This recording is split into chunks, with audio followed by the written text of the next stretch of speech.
বাগানে আজকে ঘুরতে আসছি, তেমন একটা মজা নাই, কোনো আনন্দ নাই, রস নাই, কষ নাই, জোশ নাই, কিচ্ছু নাই। জীবনটা পুরোপুরি হানসা হয়ে গেছে। নিরামিষ নিরামিষ জীবন কার ভাল লাগে বলেন? ঘুরতাম আইছি, একটা মোবাইলে গান চালাইতেছে আর আমি ভিডিও করতেছি, আর ভাগ্নে একটা আছে হারাম দাদা, নিজের মতো করে রইতেছে। আসছি ঘোরার জন্য, আসলে ওমানিদের সাথে ভিডিও করা নিষেধ।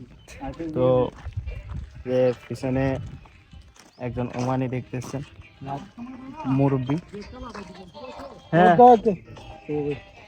তো আমাদের সাথে মানে খুব সুন্দর করে কথা বললো, নাম জিজ্ঞাসা করলো, আর কি কাজ করি সেটা জিজ্ঞাসা করলো, আর বললো যে এটা তার বাগান, এটা তার বাগান।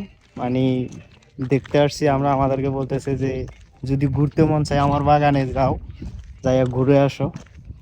তো ওনার মতো আসলে কোনো মানে এভাবে বলে না সবাই, মানে কি যেন একটা ইগো, বাঙালি দেখলে তাদের ভিতরে মানে একটা ইগো কাজ করে।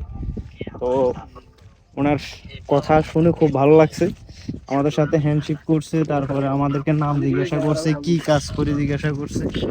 এই যে এটা হচ্ছে তার বাগান, এ বাগানের মালিক সে। ওই যে সে চলে যাচ্ছে এই আর কি। এই যে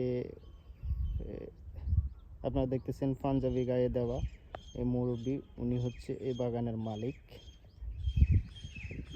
আসলে সব ওমানিরা কিন্তু এক হয় না, কিছু কিছু ওমানি আছে আপনার মনে করেন বাঙালি দেখলে মনে হয় তাদের দু চোখের বিষ। তো সেক্ষেত্রে এই ওমানিটার কথাবার্তা খুব ভালো লাগছে এই আর কি। এই বাগানটা হচ্ছে তার, সে আমাদেরকে বলতেছে যে যদি খেজুর খেতে চাও আমার গাছে খেজুর আছে, বাগানে ঢুকে যাও, যাইয়া ইচ্ছা মতন খাও।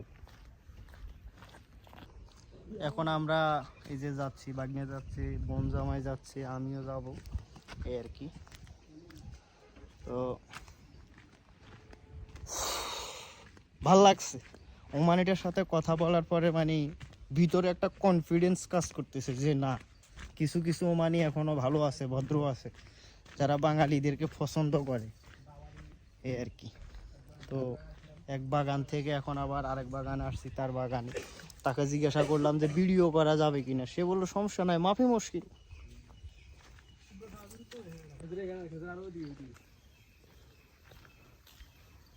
ওমান্য ভালো আছে মোটামুটি। দেখেন বাগানে যত বাগানে সরি করে বেগুন ওমানি ওই যে মাইতে আছে, বাগানে যত যত মানুষ সরি করে সব সিটাঙের।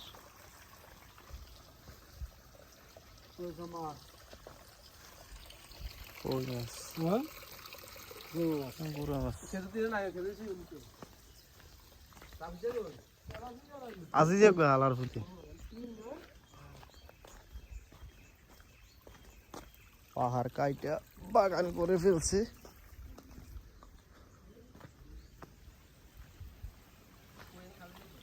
দেখা যায় না।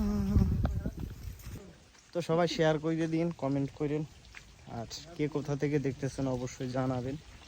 ধন্যবাদ সবাইকে, ভালো থাকেন, আল্লাহ হাফেজ, আসসালামু আলাইকুম।